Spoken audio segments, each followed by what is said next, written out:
Hello again, this is Nick Skiba at Snowy Mountain Motors with another fantastic vehicle we have for sale.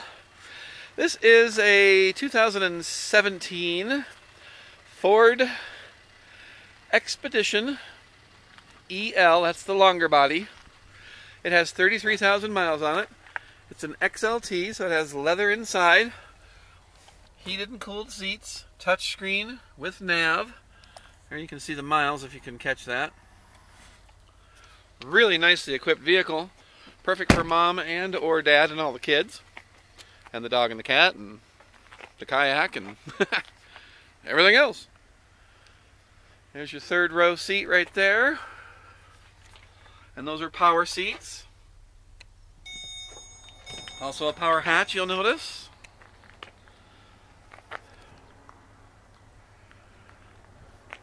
Tires on it are pretty good. In fact, they're new, so nothing to worry about there. 10 plies.